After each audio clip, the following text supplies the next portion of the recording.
ओम नमस्ते। आप समस्त सुधी साधक गणों का आज के हमारे इस वीडियो में हृदय की गहराई से अभिनंदन। परम पूज्य स्वामी रामदेव जी महाराज के पावन श्री चरणों में कोटि कोटि वंदन नमन। मित्रों, आज के हमारे इस वीडियो से हम आसनों का अभ्यास प्रारंभ कर रहे हैं। आसन प्राय 4 स्थितियों में किए जाते हैं।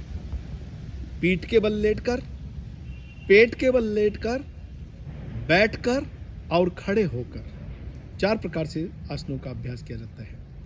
हमें स्मरण रखने हेतु मैं आपको एक बहुत ही सरल विधि, एक बहुत ही सरल उपाय बताता हूं। जिस प्रकार हमारा एक शिशु जन्म लेता है तो प्रारंभ में वह केवल पीठ के बल ही लेट सकता है।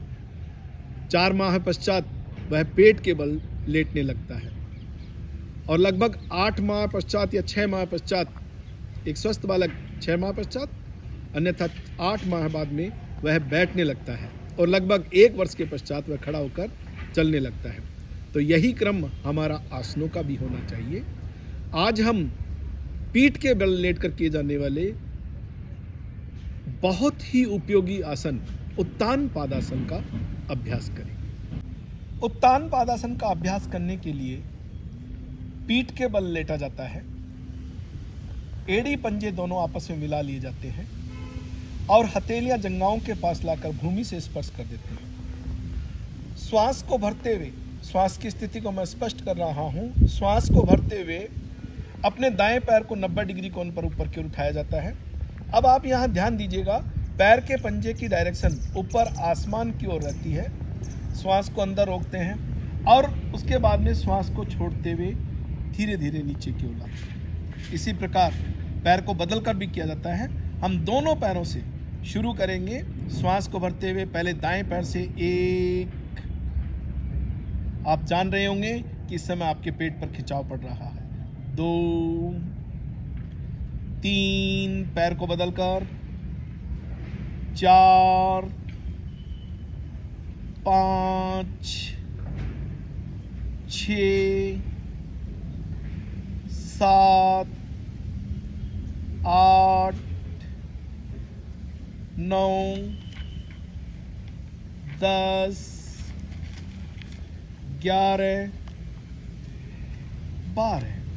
अब हम दोनों पैरों को मिलाकर करेंगे। लेकिन मित्रों ध्यान दीजिएगा, जिन्हें कमर दर्द रहता है, जिन्हें स्लिप डिस्क है, जिन्हें हाई बीपी रहता है, जिन्हें हार्ट की प्रॉब्लम है, ऐसे हमारे सुधी साधकों को, भाइयों को, बहनों को द्विपाद उत्तानासन का अभ्यास नहीं करना चाहिए, अर्थात दोनों पैरों को मिलाकर ऊपर नहीं उठाना चाहिए। श्वासों की स्थिति एक बार फिर से दोहरा रहा हूं। दोनों पैरों को ऊपर की ओर उठाते हुए श्वास को अंदर की ओर लेंगे, यानी कि पूरक की क्रिया, और पैरों को नीचे की ओर लाते समय रेचक की क्रिया, अर्थात श्वासों को बाहर की ओर छोड़ेंगे। तो आइए शुरू करते हैं। 1, इस आसन का अभ्यास करने से शरीर की स्थूलता हो जाती है। शरीर की स्थूलता को दूर करने के लिए बहुत उपयोगी है। 2,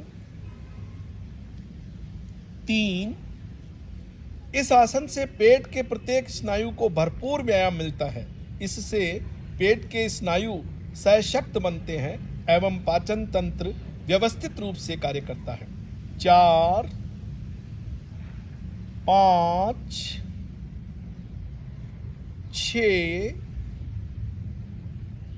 7, इस आसन का अभ्यास करने से मेरुदंड सशक्त बनती है। कमर दर्द, पीठ दर्द व नितंब की तकलीफ को दूर करने में यह आसन बहुत सहायक है। 8, 9, 10, 11, 12। विश्राम। शवासन की स्थिति में विश्राम किया जाता है। हमारे अगले एपिसोड में आपको शवासन के बारे में भी हम जानकारी देंगे। उत्तान पादासन की एक और बहुत ही उपयोगी क्रिया, जिसे नौकासन भी कहा जाता है, क्योंकि शरीर की आकृति इस आसन का अभ्यास करते समय नौका की भांति, यानी कि नाव की भांति बन जाती है, इसलिए इसे नावासन या नौकासन भी कहा जाता है। आसन की करने की विधि को जानते और अभ्यास करते हैं। एड़ी पंजे दोनों मिला लिए जाते हैं। दोनों हथेलियां अपनी जंघाओं पर रखी जाती हैं। श्वास को भरते हुए नितंब को आधार बनाते हुए दोनों पैरों को ऊपर की ओर उठाया जाता है। सिर को भी ऊपर उठा देते हैं, हाथों को भी ऊपर उठा देते हैं और दृष्टि को दोनों पैरों के पंजों के बीच में केंद्रित करते हैं, अंगूठों के बीच में केंद्रित करते हैं। श्वास को भीतर की ओर रोकते हुए इस आसन की स्थिति में रुका जाता है। जांघों की पीड़ा, बार बार डकारे मारना, हिचकी आना, थोड़ी थोड़ी देर में मल विसर्जन की आदत होना, अपान वायु का विकार आदि अन्य दोषों को दूर करने में यह आसन बहुत लाभदायक है। श्वास को छोड़ते हुए नीचे यथाशक्ति यथासंभव रुकना होता है। इसी आसन को हम एक बार दोहराएंगे। इस आसन के नियमित अभ्यास से गर्दन की मांसपेशियां, ट्रेपीजियरा तथा स्टर्नोक्लीडिमेक्स्टाइड पर प्रभाव पड़ता है। गर्दन की थायराइड तथा पैराथायराइड ग्रंथियां सुचारू रूप से कार्य करती हैं। यह आसन स्त्रियों की मासिक धर्म की तकलीफ भी दूर करता है। इस आसन से अपच व कब्ज जैसी तकलीफें दूर हो जाती हैं। श्वास को छोड़ते हुए नीचे। तो भाई और बहनों, हमने जाना कि ये उत्तान पादासन की क्रिया हमने 3 प्रकार से किया। कितना उपयोगी है हमारे शरीर के लिए, हमारे मेरुदंड के लिए, हमारे पाचन तंत्र के लिए, हमारे शरीर को सुंदर सुडौल बनाने के लिए। तो मेरा आप लोगों से यह विशेष अनुरोध कि आप इस आसन का नियमित रूप से अभ्यास करेंगे। तो मित्रों, आज हमने पीठ के बल लेटकर किए जाने वाले आसन उत्तान पादासन के बारे में पर्याप्त जानकारी, उपयोगी जानकारी प्राप्त की। मेरा आपसे अनुरोध, आप कृपया इस आसन का नियमित व विधिवत अभ्यास करेंगे। निश्चित रूप से आप स्वस्थ होंगे। आप हमारे इस वीडियो को लाइक करें, शेयर करें, सब्सक्राइब करें और हमारे उत्साहवर्धन करें। जय हिंद, जय भारत, नमस्ते।